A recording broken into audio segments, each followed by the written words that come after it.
오늘 설교 제목은 경계선 위에서 머뭇거리지 말라. 맞습니다.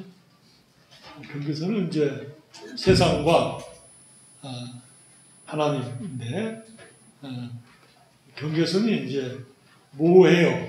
어디 딱 손을 딱 그어서 이것이다 이렇게 말할 수는 없지만, 우리가 판단할 수 있는 성령께서 저희들의 마음속에 다 지혜를 주시니까, 어떤 때는 이건 아니다, 또 어떤 때는 이렇게 해야 된다, 이런 지침을 하나님 말씀을 이제 우리가 읽으면서 하나님께서 성령으로 말씀을 우리 마음속에 깨닫게 해주세요.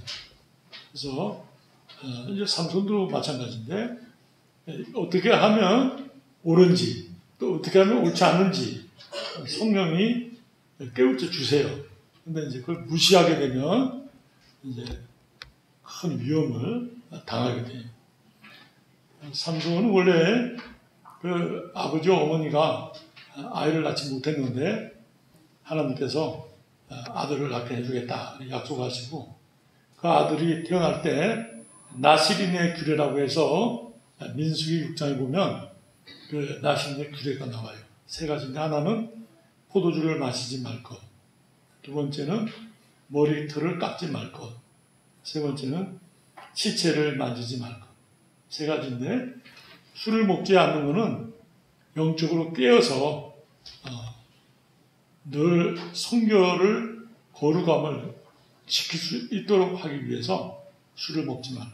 머리털을 깎지 않는 것은 복종을 의미하는데, 하나님 앞에 복종하는 자, 하나님 앞에 바치운 자로서의 삶을 산다. 세 번째는 시체인데, 죽음을 만지지 않는데, 죽음은 사실 죄값이거든요. 죄로 말미암아 죽음이 왔는데, 죽음을 가까이 하지 말라는 것은 죄를 멀리하라는 영적 의미가 있어요. 그러니까 하나는 영적으로 깨어있는 것, 두 번째는 하나님 앞에 바치워서 순종의 삶을 사는 것, 세 번째는 죄를 멀리하는 것. 그게 이제 나시린의 규례인데, 우리 오늘날 신약 시대를 사는, 이 교회 시대를 사는 우리들은 이 세 가지를 우리가 다 가지고 있죠. 현재 성령으로 거듭나서 하나님 말씀을 읽고 깨닫고, 하나님 말씀을 순종하고, 또 영적으로 깨어있고, 죄를 멀리하고. 이 나시린의 삶이라는 것이 구약에서는 이제 특별한 삶이었어요. 그러나 신약에서는 예수 그리스도로 말미암아서 이 은혜를 모든 성도들에게 다 주셨거든요. 귀한 것이죠. 어렸을 때부터 그렇게 나시린으로 태어나서 그 어머니가 임신했을 때, 그 임신한 삼손이 나시린이니까 그 어머니도 포도주 먹지 말고, 물론 뭐 여자니까 당연히 머리털 깎지 않고 죽음을 가까이 하지 않고 그걸 지켰어요. 그 이제 13장, 14장에 이런 내용이 나와요. 삼손의 집은 아주 부자였어요. 그래서 이 뒷나루 내려가서 혼인 잔치를 할 때 수수께끼를 내면서, 너희들이 맞추면 내가 너희들에게 겉옷 30벌과 배옷 30벌 주겠다. 배옷은 세마포 옷인데 우리 같은 이런 배가 아니고 아주 고급의 천을 말해요. 비싸요. 그리고 겉옷은 보통 잔치할 때 입는 겉옷인데 아주 고가의 값이라고 해요. 그거 30벌과 세마포 30벌을 주겠다고 그랬으니까 보통 사람으로는 감당할 수 없는 것이라고 그래요. 그러니까 아주 굉장한 내기를 건 거예요. 수수께끼는 이제 보통 혼인잔치 때 흥을 돋우기 위해서 보통 면에서는 신랑 측에서 주는 특별한 선물이라고 그래요. 보통 이제 맞추기 쉽고, 그냥 누구든지 맞추면 선물을 줄 수 있도록 그렇게 했다고 해요. 근데 여기 이제 성경 말씀 14장 보면, 삼손이 딥나에 내려가서 거기서 블레셋 사람의 딸들 중에서 한 여자를 보고, 여기 여자를 보고 할 때 이 보고가 아름다움을 보고 그런 뜻이에요. 조금 세게 말하면 성적인 매력을 발견하고 그런 뜻이에요. 그리고 딥나의 그 3절 보면 14장 3절 마지막에 보면 삼손이 그의 아버지에게 이르되 내가 그 여자를 좋아하오니 그러는데 그 말의 의미 속에는 그 여자가 나를 기쁘게 함으로 그런 말인데 섹슈에 관한 내용이에요. 그게 섹슈얼한 표현이에요. 그 여자가 나를 성적으로 즐겁게 해주기 때문에 그런 뜻이에요. 그러면서 이 여자가 나를 위하여 그 여자를 데려오셔서 할 때 논문에는 이 여자가 강세를 펴서 그 여자 아니면 나 결혼 안 할 거예요. 이런 이제 아주 강력한 의사를 표현하는 내용이에요. 그래서 성경학자들은 벌써 14장 초두에 삼손이 쾌락을 추구하면서 하나님의 뜻을 저버렸다 이렇게까지 해석을 해요.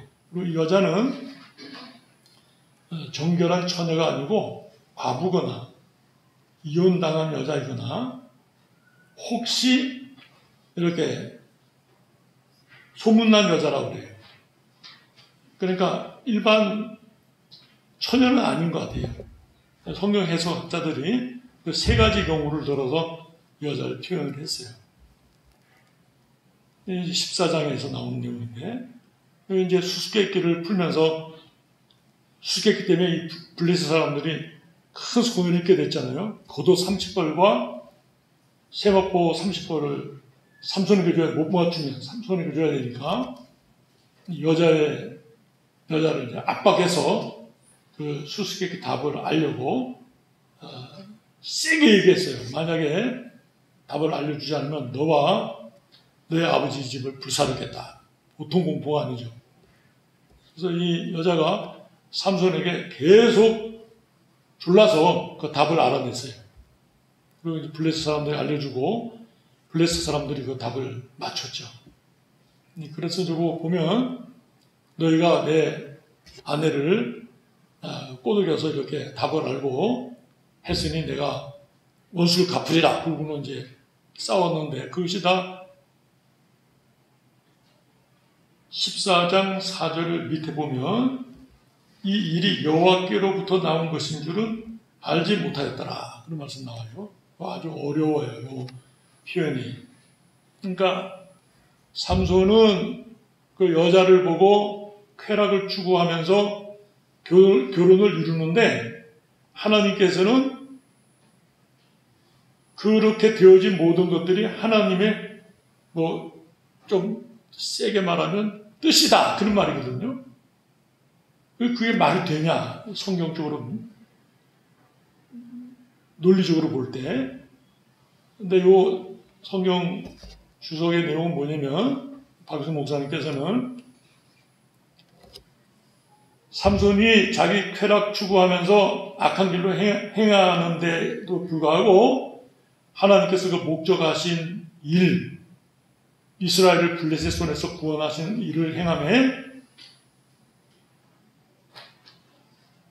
이 모든 사건들을 계기로 사용하셔서 하나님의 뜻을 이루셨다. 그런 뜻이라고 해요. 하나님께서 삼손의 편을 드는 것이 아니고 또 삼손을 밀어주는 것도 아니고 이거 이제 분명히 삼손의 잘못인데 잘못한다고 해서 하나님의 뜻이 취소되거나 실패되지 않는다. 그런 의미로서 해석이에요. 그 이제 이스라엘 백성이 출애굽할 때 바로의 강팍함이 여호와께로 말미암음이라 그런 말씀도 나오는데 그것도 그런 맥락이에요. 바로가 강팍하게 하면서 이스라엘 백성을 출애굽시키지 않기 때문에 하나님께서 더 강력하게 10가지 재앙과 홍해 사건으로 말미암아서 애국을 치거든요. 그 과정 속에서 그 바로의 강팍함에도 불구하고 하나님의 뜻은 이스라엘을 출애굽시키셨다. 그런 내용의 말씀이에요. 그러면 이제 우리가 잘못할 때 우리가 잘못하기 때문에 하나님이 실패하시는 것이 아니라 잘못함에도 불구하고 하나님이 끝까지 회개할 수 있도록 기다리셔요. 근데 그 과정에 하나님의 뜻은 하나님의 그 작정하신 계획대로 진행된다. 그런 말씀입니다. 14장 지나면 15장에 가서 그 여자아이가 다시 이제 들어가고자 했는데 그 장인이 내가 그 여자를 싫어하는 줄 알고 친구에게 줬다 그러면서 그의 동생이 더 아름다우니 그 동생을 취하면 어떻겠느냐 이래요. 15장 2절에. 근데 어떤 성경학자들은 이 아버지가 그 첫째 딸 시집 보내면서 그 예물을 받았는데 둘째 딸 또 팔아먹으려고 그런다 이렇게 해석했어요. 그러니까 이 아버지도 상당히 욕심 많은 사람이에요. 바르게 결혼 생활을 이루도록 도모하지 않고 친구에게 줘서 또 받고 둘째 딸을 또 삼손에게 또 보낸 거예요. 그래서 또 큰 사건이 발생해요. 16장 1절에 보면 삼손이 가사에 가서 거기서 한 기생을 보고, 이 기생은 뭐 창녀입니다. 거기서 또 사건이 발생돼요. 그 다음에 16장 4절에 소래골짜기에 들릴라라 이름하는 여인을 사랑하며, 이제 삼손이 건강한 결혼 생활을 가지질 못했어요. 딥나 그 여자나 또 한 기생이나 또 들릴라나 이게 다 건강한 바른 처자들이 아닌데 쾌락을 추구하면서 하나님의 뜻을 거스리고 세속화됐다 그렇게 말할 수 있겠어요. 하나님이 그와 함께 하시고 능력을 주시고 나시린으로서 태어날 때부터 성령 충만한 놀라운 그 환경과 조건을 주셨지만은 삼손이 하나님의 뜻을 추구하거나 또 그 주변에 참 하나님을 섬기는 사람들로 주변이 사람들이 있거나 환경을 가졌거나 이런 것이 아니라 주무대가 주로 블레셋이었으며 주변이 주로 여자들과 그 비류들이 주변에 있었다는 거예요. 이것은 이제 성도로서 건강한 신앙생활 형태가 아니다. 여기 16장 16절에 날마다 그 말로 그를 재촉하여 졸음에 삼손의 마음이 번뇌하여 죽을 지경이라. 여기 15절에 들릴라가 삼손에게 이르되 당신의 마음이 내게 있지 아니하면서 당신이 어찌 나를 사랑한다 하느냐. 당신이 이로써 3번이나 나를 희롱하고 당신의 큰 힘이 무엇으로 말미암아 생기는지를 내게 말하지 아니하였도다 하며 날마다 그 말로 그를 재촉하여 졸음에 삼손의 마음이 번뇌하여 죽을 지경이다. 이제 첫 번째 장난은 16장 6절에 나오고요. 두 번째 장난은 16장 20절, 10절에 세 번째 장난은 이제 16장 15절 이하에 나온 내용이에요. 우리 오늘 본문을 읽었는데 근데 여기에 삼손의 마음이 번뇌하여 죽을 지경이라 이 말씀 속에는 성령이 역사하셔서 삼손을 고면하는데 그 성령의 역사를 거역하면서 쾌락을 추구하는 삼손의 마음은 죽을 지경이다. 이때까지는 하나님의 은혜 가운데 있었다는 최소한 번뇌할 정도가 됐으니까 이게 이제 굉장히 중요한데 우리가 하나님의 말씀을 지켜나가야 되는데도 불구하고 내 개인의 어떤 욕심을 위해서 죄를 치다를 때 성령께서도 아주 긴급히 구면한단 말이에요. 탄식하면서 경계해요. 그럴 때 회개하고 돌이키면 되는데 회개하지 않게 되면 결국 하나님이 그를 떠나신 나시린을 포기해버리고, 여기 17절에 삼손이 진심을 드러내어 그에게 이르되 내 머리 위에는 삭도를 대지 아니하였나니 이는 내가 모태에서부터 하나님의 나시린이 되었습니다. 하나님의 나시린이 됐다는 건, 나시린이라는 뜻이 바쳤다는 뜻인데, 하나님께 받침이 된 비밀을 폭로했단 말이에요. 그 말은 나시린 되는 것을 포기했다, 그렇게 표현할 수 있겠어요. 머리털을 밀리고 힘을 썼지만, 우리 말씀해 보니까 20절 마지막에 여호와께서 이미 자기를 떠나신 줄을 깨닫지 못하였더라.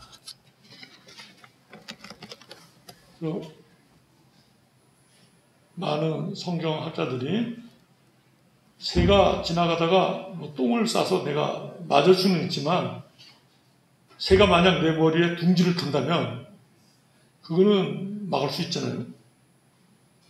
죄가 나를 유혹할 수 있지만 그 죄가 나를 주장하기까지 세속화된다면 그건 큰일이죠. 그렇게 되지 않도록 해야죠. 지금 여기 보면은 삼손이 그 들릴라와 거짓말로 자기 힘의 본능을 이야기하면서 장난을 쳐요. 근데 그 장난이 사실은 자기 목숨을 담보로 하는 거죠. 그걸 깨닫지 못했어요. 삼손을 죽이려고 지금 들릴라가 돈을 받고 해롭게 하려고 지금 그 힘의 본능을 물어보는데도 불구하고 그걸 가지고 장난을 쳤거든요. 하나님의 거룩한 헌신과 신자의 자격을 가지고서 장난을 쳤단 말이에요. 이 세속화의 과정이 이것이. 그 경계선에서 들락날락 하면서 자기 쾌락을 추구하면서 하나님의 뜻을 분별하지 못하고, 하나님께서 은혜를 공급하시지만 그 은혜가 차단되고, 성령께서 공급하시지만 성령의 역사를 막고, 그리고 자기의 그 죄를 고집하게 되니까 끝까지 하나님은 그 다음에 떠나십니다. 이제 구약 상황이에요. 신약은 우리 성도가 죄를 짓고 악한 행위를 해도 성령이 절대로 떠나시지 않으세요. 오순절 성령 강림 이후에 성령이 공식적으로 내림에 계셔서 우리를 거듭나게 하시고 우리 속에 내주에 계시기 때문에 우리가 성령을 거역해도 성령이 떠나시는 일은 없어요. 구약은 아직 성령이 공식적으로 오시지 않았기 때문에 어떤 특별한 직책을 맡길 때만 성령이 역사하시고, 그 직책이 고도지면 성령이 다시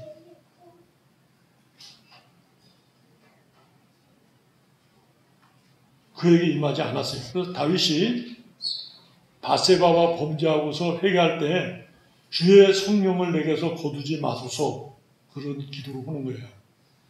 그래서 이제 신약은 성령이 내주에 계시기 때문에 그런 기도가 필요가 없죠. 민첩하게 하나님 말씀을 읽고 깨달아서 순종하는 생활을 이루어가는 것이 중요합니다. 삼손은 하나님 앞에 버림을 받았다. 그래가지고 눈을 뽑고 노줄로 매고 연자맷돌, 연자맷돌이라는 게 지금 소가 방앗간에서 돌리는 연자맷돌인데 이 강대상보다 크죠. 그 연자맷돌을 돌리는 사람도 조롱을 당하고 그들 앞에 재주를 부리게 하고, 그럴 때 이 삼손이 진심으로 하나님 앞에 회개하고 하나님 앞에 기도해요. 하나님이 그 기도를 들으시고 힘을 주셨는데, 마지막에 죽인 자가 그 평소에 죽인 자보다 많았다, 이렇게 썼어요. 물론 회개하고 마지막에는 사사로 죽었지만은 그의 삶은 그렇지 않았어요. 우리가 이 말씀들을 보면서 하나님의 말씀 앞에 산다는 것은 그가 나시린이며 좋은 환경 가운데 있었지만은 그 신앙을 위해서 노력하고 힘쓰지 않으면 얻을 수 없다는 거예요. 신앙은 저절로 되는 게 아니고 하나님은 우리에게 은혜를 주신 것인데, 선물로 주신 것인데 우리가 수고해서 얻은 것이 아니기 때문에 감사하고 귀하게 하죠. 그러나 지키는 것은 싸워서 지켜야 돼요. 피 흘리기까지 대적하고서 지키는 것이지 저절로 신앙이 이루어지는 건 아니에요. 성경책 보지 않고 일주일만 지나도 가물가물 하거든요. 목사가 그럴진데 우리 성도님들은 더 하시지 않겠어요? 근데 목사가 일주일만 성경 안 봐도 답답하단 말이에요. 하나님과의 관계가 좀 멀어진 것 같고 설교하려고 그러면 막 두렵단 말이에요. 하물며 성도님들이야 뭐라고 더 표현하겠어요? 매일매일 성경을 읽는 거, 아무리 뭐 피곤하고 바쁘고 그래도 시간을 딱 정해서 하나님 앞에 헌신하는 거예요. 그 말씀대로 순종하기를 원하고 진리 가운데 서는 거죠. 로마서 12장 1절 말씀 우리 하나 보겠습니다. 신약성경 로마서 12장 1절 말씀. 그러므로 형제들아, 신약성경 256페이지. 내가 하나님의 모든 자비하심으로 너희를 권하노니 너희 몸을 하나님이 기뻐하시는 거룩한 산 제물로 드리라. 이는 너희가 드릴 영적 예배니라. 너희는 세대를 본받지 말고 오직 마음을 새롭게 함으로 변화를 받아 하나님의 선하시고 기뻐하시고 온전하신 뜻이 무엇인지 분별하도록 하라. 그 분별해서 거룩한 삶을 살라. 이 거룩함이 축복이에요. 축복. 잠언 말씀이 하나 있는데 제가 이 설교하는 중에 잠언 5장 말씀 한번 보겠습니다. 구약성경 915페이지 잠언 5장 말씀 1절 봅니다. 915페이지. 내 아들아, 내 지혜에 주의하며 내 명철에 내 귀를 기울여서 근신을 지키며 내 입술로 지식을 지키도록 하라. 대저 엄니의 입술은 꿀을 떨어뜨리며 그의 입은 기름보다 미끄러우나 나중은 쑥같이 쓰고 두날 가진 칼같이 날카로우며 그의 발은 사지로 내려가며 그의 걸음은 서울로 나아가나니 그는 생명의 평탄한 길을 찾지 못하며 자기 길이 든든하지 못하여도 그것을 깨닫지 못하느니라. 창녀에게 가지 마라. 세상의 이방 계집들을 사랑하지 말라. 아름다움을 추구하지 말라. 아름다움에 미혹되지 말라. 박영 목사님은 가끔 제가 신학교 공부할 때 그런 말씀하셨어요. 아름다운 여자를 보면 돼지가 뜸을 못다가 고개를 척 쳐드는 걸 상상을 해보라. 그럴 정도로 미워해야 된다. 저희들이 물론 다 웃었지만은 늘 마음에 그 목사님 말씀이 생각이 나요. 많은 사람들이 이 세상에 아름다움을 추구해요.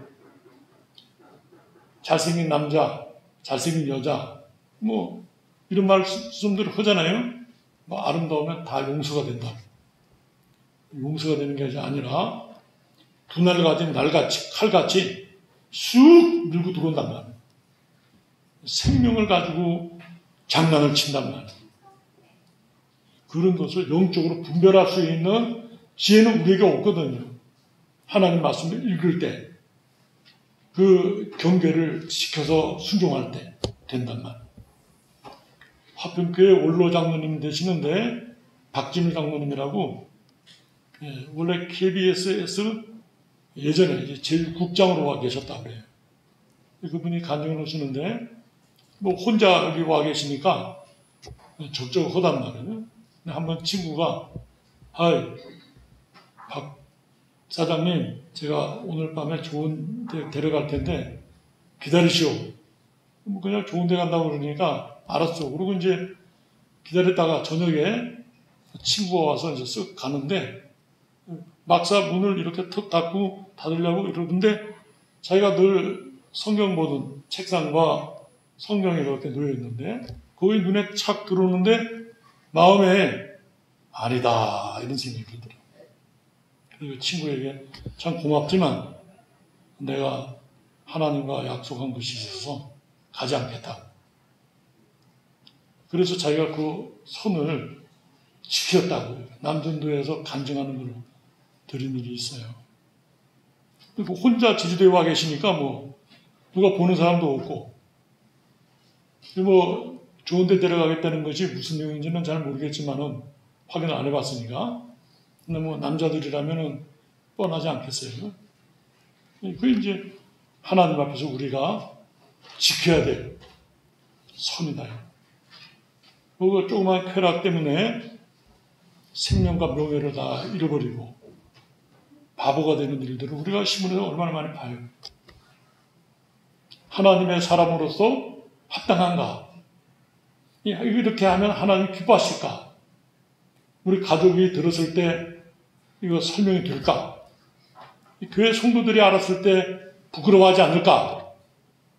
이런 관계를 인식하고 우리 하나님 앞에서 거룩함을 추구한다는 것은 귀하다.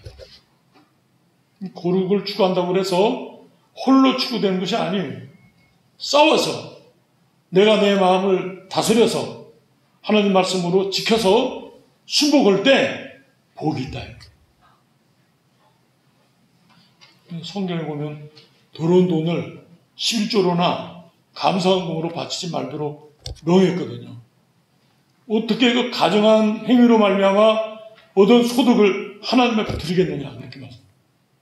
우리나라 옛날 양반들도 자녀 교육만큼은 땀 흘려 수고한 사람의 돈으로 양육했다고 그래요. 그래서 따로 돈을 함을 만들어서 땀 흘려 수고한 사람의 돈을 함에 넣었다가 그 돈으로 아이를 교육시켰다고 그래요. 고리대금이나 불이한 돈으로 교육시키지 않았다고. 하물며 하나님 있는 사람들이 거룩함을 추구해서 지키지 않는다면 하나님 있는 사람이라고 할 수가 있겠어요. 우리가 하나님 앞에 바른 자세를 가지고서 말씀을 읽고 그 말씀을 쫓아서 순종하는, 내가 좋아하고 기뻐하기 때문에 하는 것이 아니라 하나님께서 말씀하셨기 때문에 내가 순종하겠다.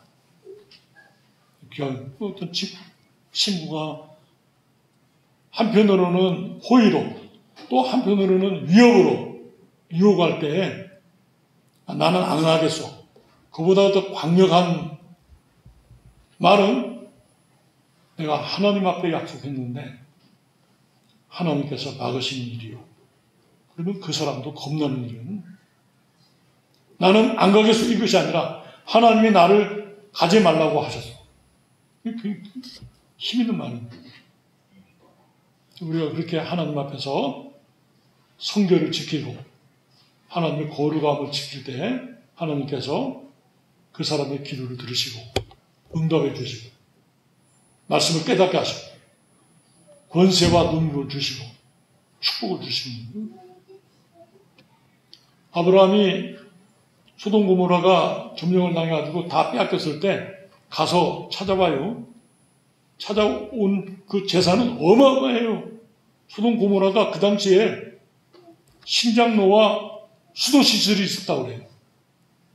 굉장히 발전된 그 당시에 세상이니까 그거 다 싹 뺏어갔다가 아브라함이 뺏어왔으니까 그 가지는 건 뭐 어마어마한 재산을 가지는 거예요. 그런데 아브라함이 뭐라 하면 내가 신발끈 하나도 가지지 않겠다. 나중에 내가 복을 받아서 하나님 앞에 부자가 됐을 때 소돔 왕이 말하기를 그거 다 우리 거야. 그렇게 말할까 봐 내가 그거 가지지 않겠다. 내가 너 다 주겠다. 다만 나와 동맹을 맺고 간 에스골 형제들의 몫은 그들이 가져야 된다. 얼마나 대단한 말이에요. 하나님의 영광을 위해서 그 어마어마한 물질을 가지지 않겠다. 하나님께서 아브라함에게 범사의 복을 주시니라. 굉장하죠? 굉장한 말씀. 내가 불의로 돈을 벌더라도 벌어야 되겠다. 그것이 아니라 하나님 주신 복으로 내가 잘 살겠다. 하나님 말씀은 지키겠다. 얼마나 아름다워요. 저는 요즘에 신시가지에 어떤 목사님들과 함께 식사를 하게 됐는데 그 대문 정문에 뭐라고 써있냐면 주일은 쉽니다. 우리 들어가면서 다 그랬어요. 할렐루야! 하나님 이 집에 복을 주십시오. 기도했어요. 얼마나 일요일은 쉽니다. 그것도 참 아름다운데 대놓고 그냥 주일은 쉽니다. 야, 그거 얼마나 귀한지. 또 저기 삼방산 밑에 제주 소풍이라고 있는데 포도원교회 성도님 하시는 사업체. 근데 거기도 보니까 주일은 쉽니다. 그래서 목사님들이 가서 뭐 식사하면서 기도했어요. 하나님 이 집에 복을 주십시오. 얼마나 귀해요. 우리가 하나님을 존귀케 하면 하나님께서 그 존귀케 하는 성도를 존귀케 하시고 다시 기도하시겠습니다. 사랑과 은혜가 충만하신 하나님 아버지, 삼손이 자기 쾌락을 위하여 하나님 앞에 바치운 그 나시린의 서약을 위반하고 탱겨치니 하나님이 자신을 떠난 일도 알지 못하고 힘을 떨치려고 하다가 사로잡혀서 두 눈을 뽑히고 노줄로 매이고 연자맷돌을 갈던 그에게 그가 마지막에 하나님을 찾으며 회개하며 하나님의 은혜를 구할 때 하나님께서 그를 용서하사 그가 죽으면서 죽인 블레셋 사람들이 그가 살아생전에 역사하여 죽인 자보다 많았다고 하며 그의 이름을 사사로 칭해주신 하나님 아버지, 저희가 어떠한 잘못을 하여도 용서하시고 그 회개를 받아주신 하나님 아버지, 이제는 죄 가운데 머물지 않게 하여 주시고 하나님의 은혜 가운데 머물게 하여 주시며 그 말씀을 추구하며 순종하며 힘을 내어서 죄와 싸워 이기는 믿음의 삶을 살 수 있도록 함께하여 주시옵소서. 예수 그리스도 이름으로 기도드리옵나이다. 아멘.